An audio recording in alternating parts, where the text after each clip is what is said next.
What is good, guys and gals, and welcome to the Films and Pixels podcast, episode 18. I'm your host, Afif. For this week's topics, some stuff I'm actually very excited to talk about and mention. First, I'll be finally going over my movie review for Doctor Strange and the Multiverse of Madness. Some groundbreaking news regarding EA Sports and FIFA, more on that soon. Apple announces that the iPods are finally ending. After all that time. Plus, more info on Gotham Knights gameplay. Plus, will it be on TV now? And also some specs now available for Sony's Xperia 10 Mark IV. So those are the topics for this week. Before we get going, please like, share, comment, subscribe, follow, all that good stuff. If you interact, help this channel engage, just leave a comment in the comment section, helps with the engagement, interaction, brings more viewership to this YouTube channel and to this video. It'll be good for me. If you haven't seen previous episodes, please check it out. So that'll be good. But you know what?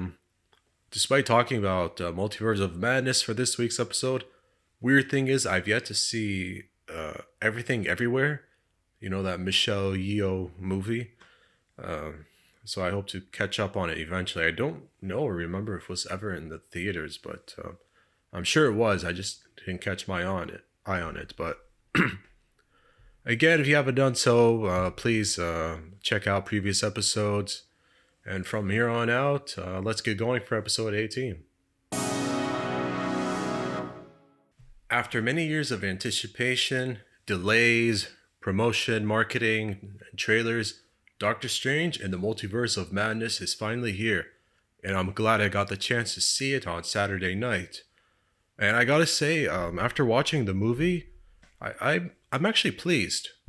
Now, it's not one of the best out of the 28 films, so this is the 28th MCU film, but it's still very good, it's still very solid, so I really liked what I saw, despite reports of scheduling changes, reshoots, rewriting scripts, change in directors even as well, and even reordering release dates, because it seems like it was supposed to be Multiverse of Madness first, and then Spider-Man No Way Home. So this is something that I was aware of. I don't know if that's true or false, but without wasting much time, I'm really glad that someone like Sam Raimi was actually brought on after Scott Derrickson stepped down due to creative differences. So I'm glad Sam Raimi, as someone who has worked on Spider-Man films and horror films like Evil Dead, for example, I'm glad he was the one for the job, and he did exceptional. It was a very good film. But again, I'm not calling it the best. Not even the best Phase 4 film, but I'll talk about Phase 4 in a moment. But he was perfect for this film as well. And Scott Derrickson, who did direct the first Doctor Strange movie in 2016, did stay on as one of the executive producers for this movie, so at least something happened there. And the film does carry on previous plot threads that have been established, not just from his first movie and what's happened from Avengers 3 and 4 film, and even I think a little bit of No Way Home, although I'm not sure if that's been referenced in any way, because it doesn't seem like both movies connect, and I kind of wish they did. Now, I'm really glad that a lot of the familiar characters did return, like Mordo and Christine Palmer. Rachel McAdams really got a lot to do. She was given more of a bigger role in the film in some ways, so I'll talk about that as well. A new character in the movie, America Chavez, played by Ixchoti Gomez. She's a 16-year-old actress in the movie. First time we're seeing America Chavez, who can, transport herself from one dimension to another, but she doesn't yet fully know how to have control of her powers unless she's scared. And while I'm glad that there's this new character in the movie, I was a little bit underwhelmed and sort of disappointed in the film how she was used. And I understand that she was new, but I mean, she was, to me, used as a plot device which was basically like save and protect this young victim from the Scarlet Witch, when Wanda Maximoff. The Scarlet Witch, I want to mention that as well. But although, like, for Chavez, there was more of a backstory about her family, which did add a little bit more character depth, but still, she was just used more as someone who just needed protection, for someone who's powerful enough to like, give a strong punch to someone and go to different dimensions and all that.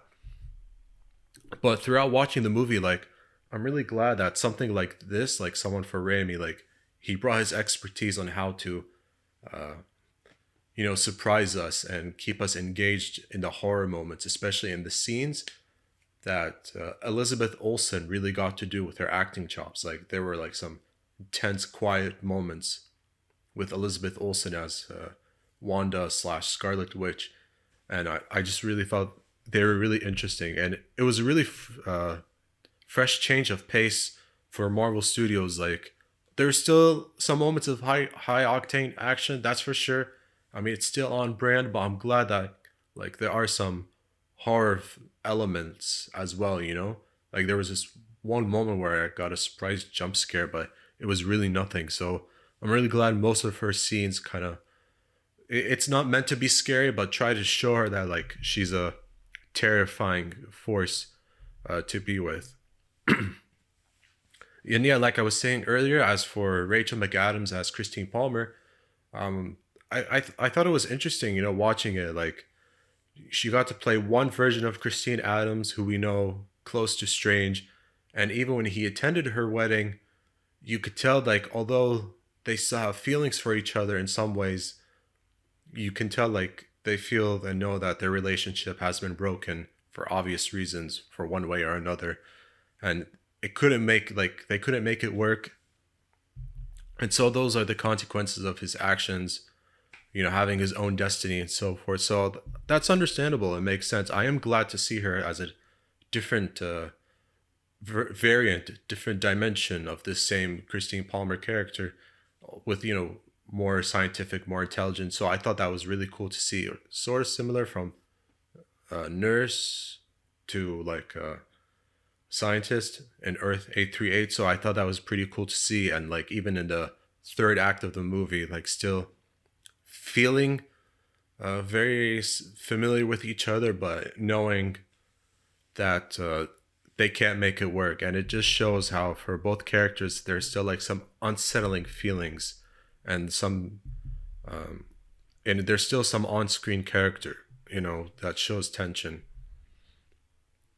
Now, ever since watching the movie, I've noticed how online there have been questions of Wanda's character arc.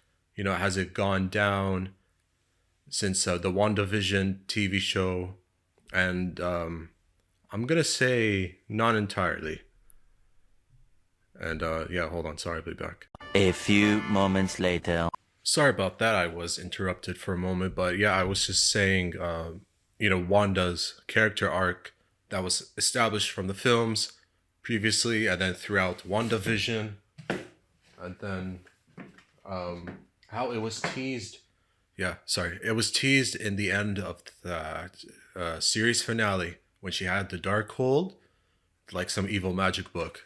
Don't think too much about it, but like an evil magic book, and she could hear the voices of her kids. So it was teased that like her kids in the Multiverse of Madness movie would somehow, some way be involved. So as someone who we've seen grieving a lot, she once again grieves as a mother. So I get that character arc of like, having suffered so much loss and pain, wants to find a piece of her happiness again. So, and I get how some people think, well, it went downhill because she accepted the consequences of her actions. WandaVision was about the stages of grief as well. And then like by the end of that series, like just accepted it and realized, the consequences of her actions and moved on.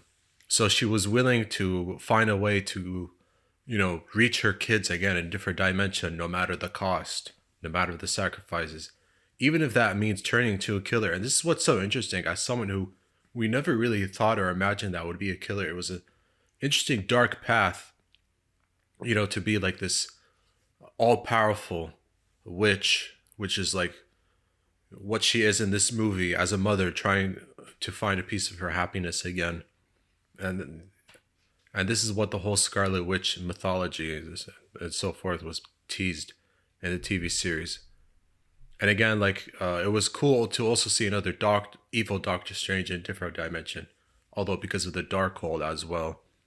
So I love how we got to see different versions of these characters as well, and even like a nicer, well, not I wouldn't say nicer, but more of an innocent Wanda as well, possessed by the evil one we've seen throughout the movie. And she got to use the full extent of her powers in this movie, so that was a crazy and interesting part as well. Okay, now I think I've said what I can about Wanda. I want to talk. Sorry, I want to talk about the cameos in the movie. First cameo, most people who know Sam Raimi knows this part was coming, and that's Bruce Campbell. Bruce Campbell, he starred in the Evil Dead movies. He even made cameos in Raimi's Spider-Man trilogy films. So it was cool to see Bruce Campbell again, as someone just selling hot dogs in a different dimension, Earth 838. That was pretty cool to see, interacting with Strange. And then, of course, there was a cameo of familiar actors, sort of familiar characters, at least a few of them. Part of this group called the Illuminati.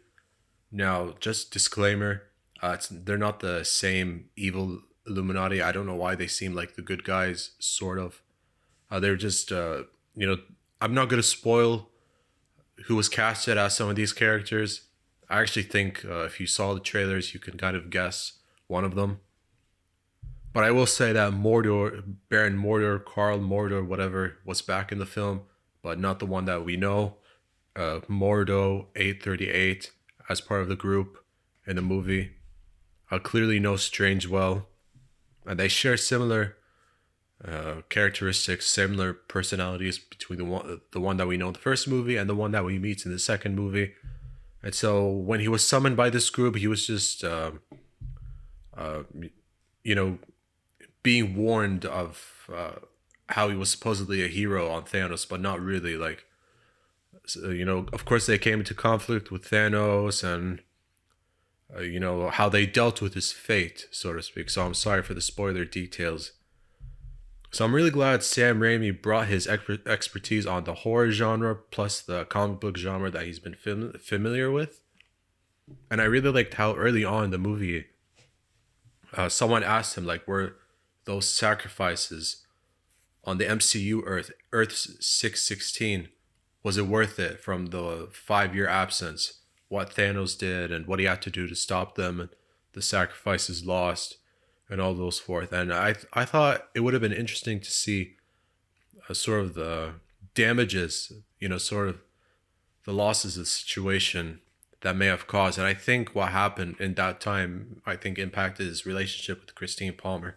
So yeah, I mean, I would have liked to see more of the repercussions of what happened in No Way Home, but I think scheduling changes and reshoots, conflicts, behind the scenes stuff may have impacted that situation.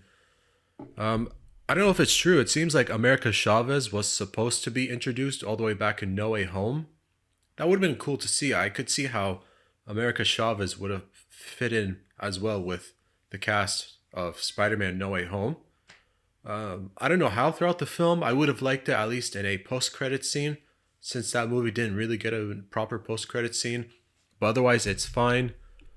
So yeah, I mean, I won't spoil the cameos, the rest of the cameos in the film. I will say that maybe some of you that have seen them before, it's very familiar. But yeah, if you have not yet seen it, go watch it. It's actually very good, very solid. I'm just glad that they pulled it off despite everything that's happened behind the scenes as well. As for how I feel in the Phase 4 area, maybe I think at the moment second or third best, because No Way Home is the best Phase 4 MCU film.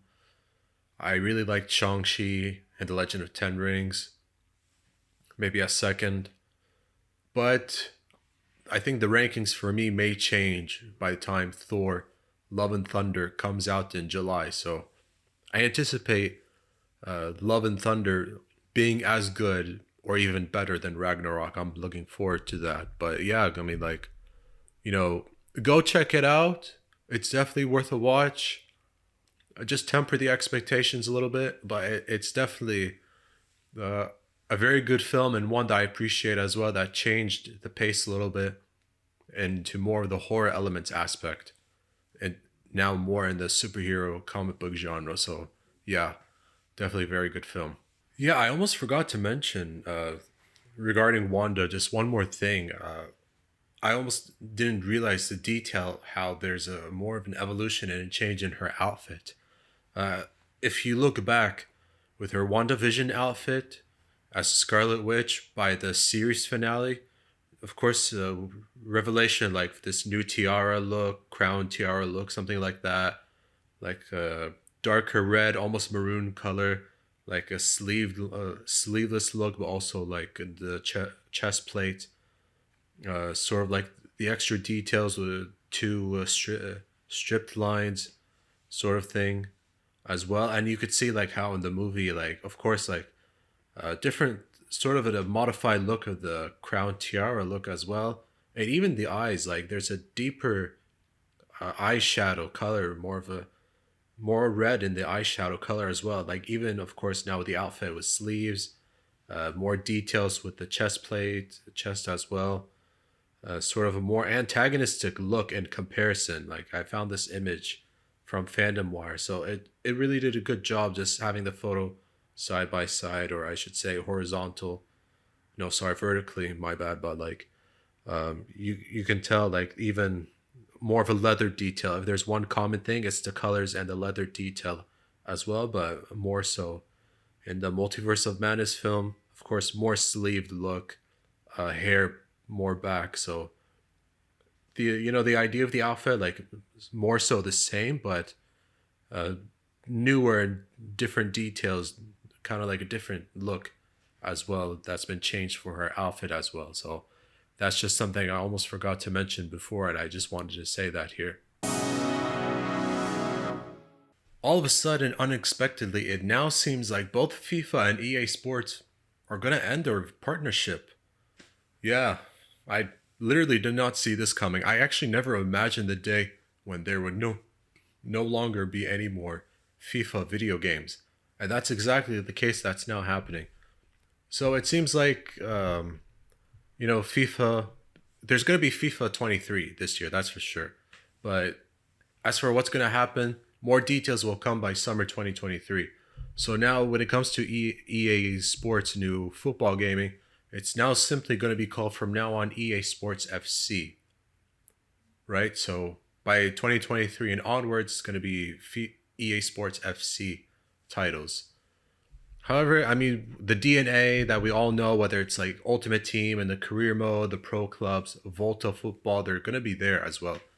I mean, that won't change.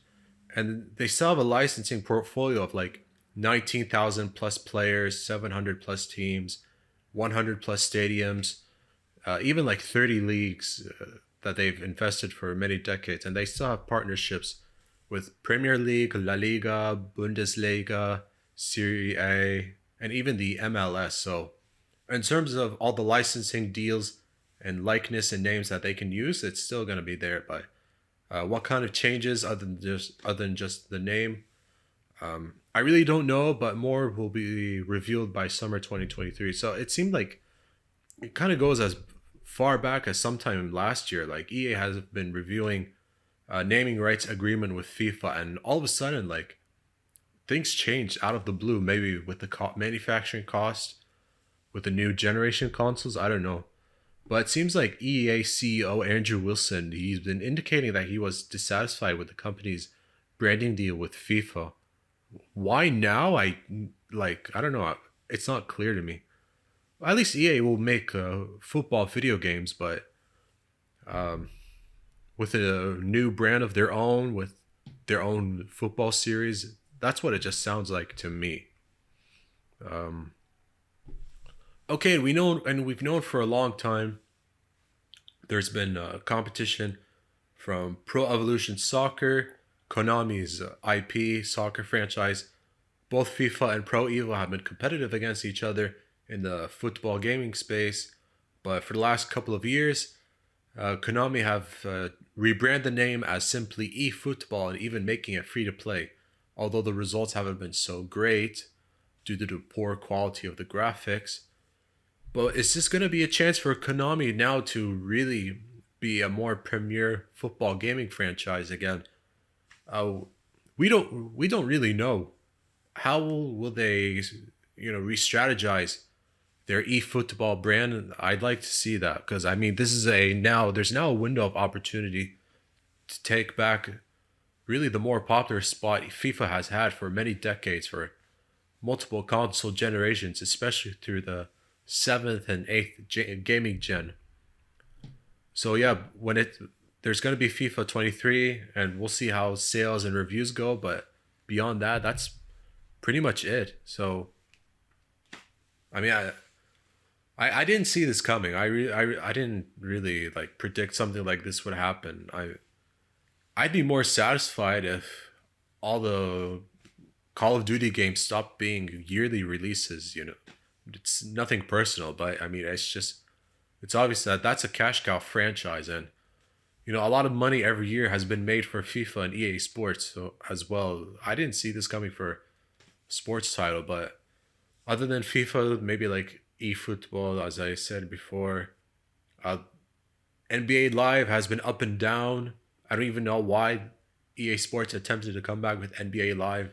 Not really great. WWE 2K, it seemed like was okay for a while. Then I think when it was 2K20, very bad glitches, trying to get back on track. But I mean, I'm not being biased, but NBA 2K has been really one of the more popular top premier gaming sports franchises for a long time, even getting like Sports Game of the Year awards and nominations, and really being innovative, pushing the tech forward. So, yeah, I don't think this will affect much with other sports franchises, but will FIFA have new sports video games of their own from a different developer? That's not been said, but for now, I'm going to doubt that. Guys and gals, after 20 years, believe it or not, 20 years, Apple has finally announced that they are now discontinuing the iPods. Great timing. Now of all times, I mean, like, of all the moments, why now after 20 years, or after like some time with the iPhone and iPad skyrocketing in popularity? I don't know. It's just really convenient timing.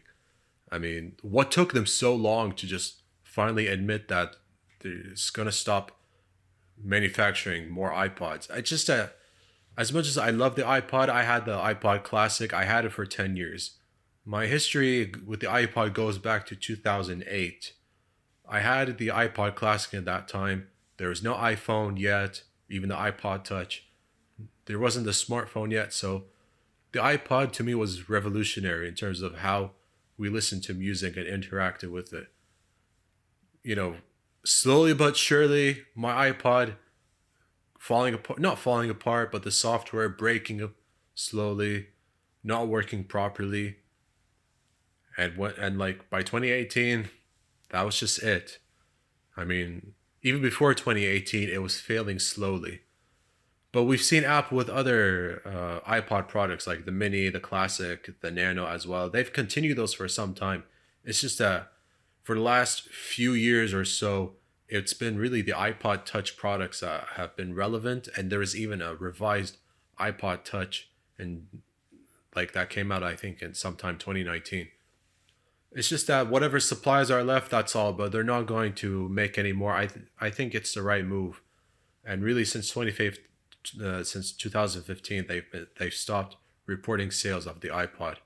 And I get it. I mean, like, with more iPhones that they're making, of course, it's going to be more expensive. It's just not worth the manufacturing and shipping costs of any more iPod Touch products. It doesn't make sense. And really, the reason why everyone loves the iPhones so much is because of the iPods itself being similar to the iPod, but really more with the SIM card to make phone calls, and skyrocketed even further, like even more popular than the iPods.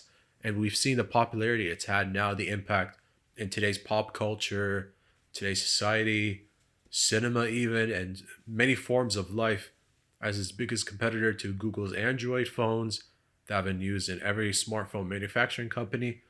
So the iPhone, its legacy is not really over.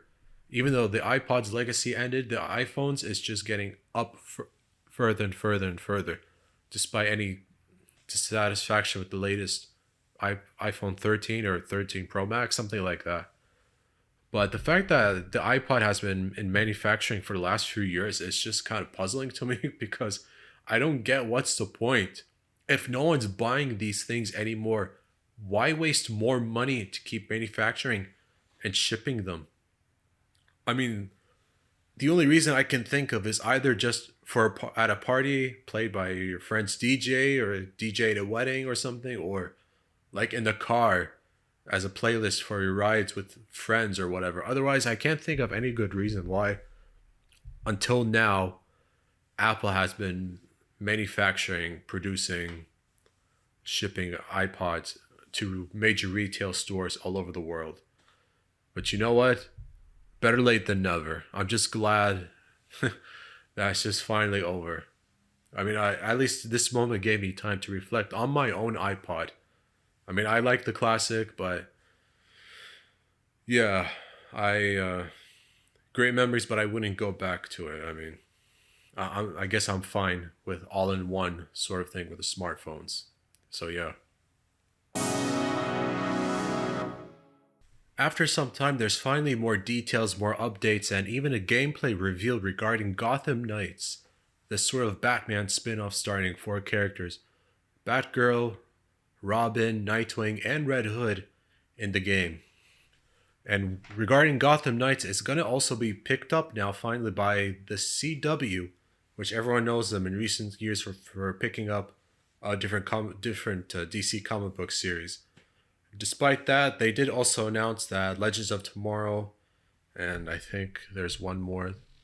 I did say Legends of Tomorrow and Batwoman, both DC shows being canceled. So with the gameplay reveal, I do want to mention some details as well. There is also an announcement for the release date by October 25 of this year, October 25, 2022. So that's also good news. And also, development has sort of changed a little bit. They're no longer going to be working on the PlayStation 4, Xbox One consoles, and that's really fine. And well, like, if your full vision can't be fully realized of any sort of interactive video game that you're trying to make, don't waste any time and resources and money on any old hardware that can't really live up to what you're trying to do. That's very understandable. Even if I don't have any of the new gen consoles, I know it's on Windows, so I'm sure it'll do fine on my laptop, but I'm not mad at it. You know, it's common. Like, we've seen cross-gen releases of brand new games, and when played on older hardware, it just doesn't live up to expectations. It just looks worse, watered down, broken, glitchy, buggy in some way, so that's really fine. Okay, so in terms of gameplay review, I thought it was actually pretty interesting. Like, the combat, watching the combat, it sort of reminded me of the Batman Arkham style. Now, to be clear, in terms of the plot and story, it's definitely not a spin-off or a sequel to Batman Arkham Knight. Not at all. In fact, the sequel to Arkham Knight is actually the Suicide Squad, Killed the Justice League, also developed once more by Rocksteady. So they're taking care of that. This one for Gotham Knights, I think by Warner Bros. Montreal gaming team. So the gameplay footage, I mean, there's some YouTube video available regarding gameplay combat for both Nightwing and Robin Hood, and I actually liked what I've seen. The combat did remind me of the Arkham games. I think that was pretty cool. The free-flowing combat, counterattacks, using the gadgets and weapons and so forth, even a third-person camera, whatever, using shooting. So I thought it was pretty cool. Like, I was just seeing some bits of Robin fighting, kicking, with the sticks and so forth. I thought that was pretty cool. And I thought it was pretty weird how Red Hood was traversing, considering that Red Hood is not someone with superpowers. But I mean, whatever. They did explain why. But similar gameplay with Red Hood, with the guns, third person shooting as well. So I really liked how they took inspiration. I mean, we remember they did develop Arkham Origins back in 2013 for 7th gen console, so that was pretty cool. And the open world, like different ways of traversal, like I was saying, whether it's like even Red Hood using his motorbike or something like that, going after a criminal with a armed truck. And if there's something I liked that we're familiar with, it's like a prompt for counterattack and even a prompt for dodging unblockable attacks. I think that's just something I've noticed.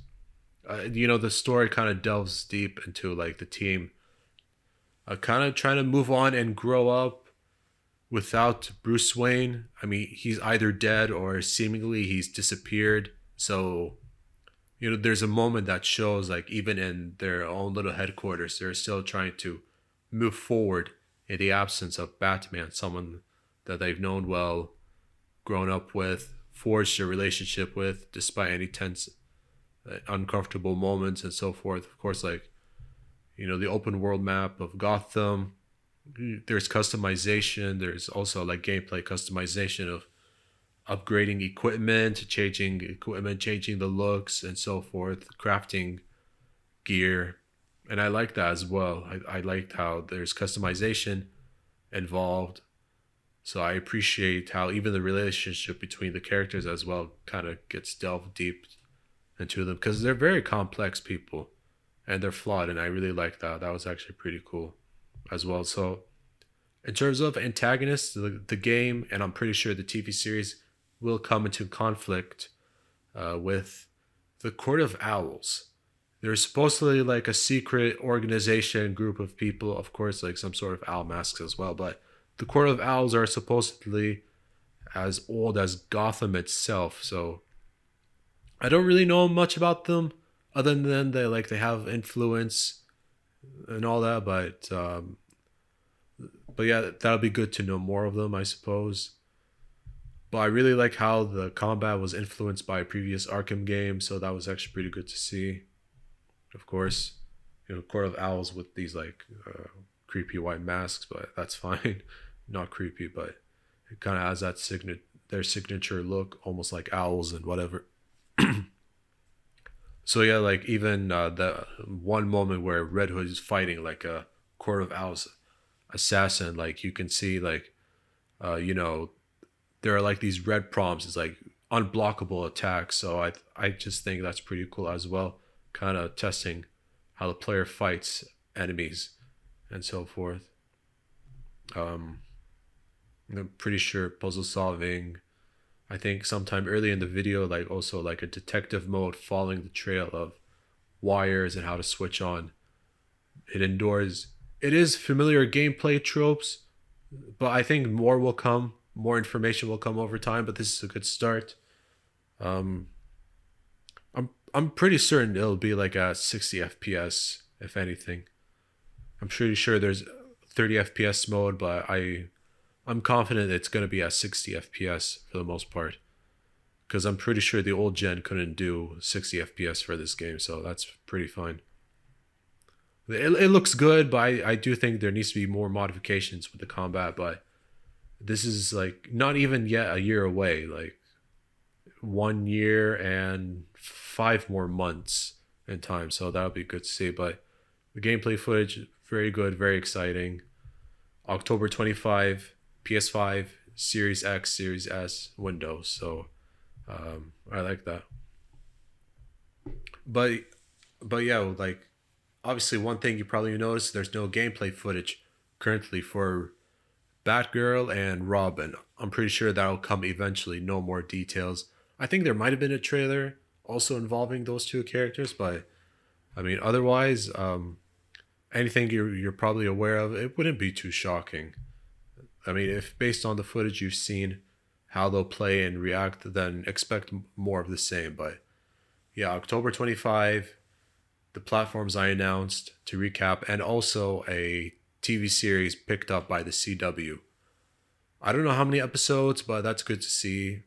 I don't know if it's just a limited series as well, but again, it's good that more of these characters are going to be explored and we'll know more of their relationships. That'll be fun to watch. Okay, guys and gals, I just want to also, last topic for this episode, want to talk about, break down some of the specs that have been finally revealed regarding the Sony Xperia 10 Mark IV. It seems like expected release date could be sometime in June, which already feels very soon. Now, it is going to run the Android 12 software, but in terms of the body, the dimensions, it'll be like 153 by 67 by 8.3 millimeters. So it is a very large phone, very tall looking phone, I should say, with a 6-inch screen.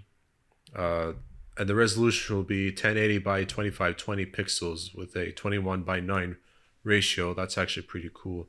That's made in Corning Gorilla Glass Victus Triluminous display. Okay, I tried that, sorry. But there's also obviously going to have like either single SIM or hybrid dual SIM. That's pretty cool. I mean, I'm glad that there's going to be more of, Sony evolving their smartphone tech. Oh, with the chipset known as the Qualcomm SM6375 Snapdragon 695 5G. So more of the Snapdragon chipset that's popular with Android phones. Also with the octa-core 2 by 2.2 gigahertz Cryo 660 Gold. Okay, I tried. And with the GPU of Adreno 619. So, I mean, like, for those that understand that kind of technology, know better than I do. But at least, like, there's going to be, like, 128 gigabytes of hard drive, 6 gig RAM phone. So that's actually pretty cool. Yeah, of course, the important part, the main camera, 12 megapixel main camera, 27 like 3 different lenses actually, like, and then an 8 megapixel camera, 54 millimeter type telephoto, like 8 megapixel ultra wide camera. So 12 megapixel wide camera, 8 megapixel telephoto camera, and like 8 megapixel ultra wide camera, LED HDR panorama type camera, but the video will be only like at 1080p 30 fps. So it doesn't go much further for some reason. But at least like the selfie camera is just like 8 megapixel. There is HDR and like 1080p 30 fps, but that's it, yeah. At least it's good that, for me personally, I like that there's going to be 3.5 millimeter jack ports. So like, some, instead of relying on a USB port or Type-C USB port, Thunderbolt port, at least there's headphone jack for me to plug in my earphones if I want to, other than just using Bluetooth headset, so that's pretty cool. Yeah, Wi-Fi, GPS, NFC, as expected, but I don't think the specs, I don't know, other than just Android 12, 5000 mAh battery lipo, they're still pretty good specs. But if it's gonna be priced like close to $1,000, it just looks and sounds underwhelming to me. I don't know. It's not really like jumping on top of the screen for me. I mean, they are good phones. I haven't really tried the Mark IV, Xperia 1, Mark IV series phones and all that, but it's just not really like cutting out for me in terms of excitement. But I know that they're pushing the technology forward, and they've released a lot of high-tech, high-branded, like, I wouldn't say innovative, but very well-made phones over the last few years. Other than, I know Samsung is a popular choice, but I wouldn't dismiss Sony Xperia phones. I'm not saying that personally, being biased just because I had one before. I just think that they're really upgrading and pushing their mobile tech forward. So it's really good what they've done. I think like the Mark IV phones seem to be the more premium choices for the most part, but it's like every 5 6 months they have something new, so at least like they're trying. But it costs like more than $1,000, a lot of these phones nowadays. I mean, even like Galaxy Z Fold phones from Samsung costing $1,000. I mean, it's great that there's a mix between modern and retro, but that's still a lot to ask for if you're satisfied with your own mobile phone. So yeah, good for them, I suppose. As long as they're keeping up with the competition, they'll be fine. All right, guys and gals, that pretty much wraps up everything I've had to say for episode 18 of the Films and Pixels podcast. If you have watched and listened from beginning to end, thank you so much. I very much appreciate it. Please like, comment, follow, share, and subscribe to this YouTube channel. It helps an independent channel like this really grow. So I very much appreciate the kind efforts and support that you give. Thank you very much. Any comments in the comment section, always good for the engagement. Again, thank you so much for watching and listening to the Films and Pixels podcast, episode 18. Good day and good night.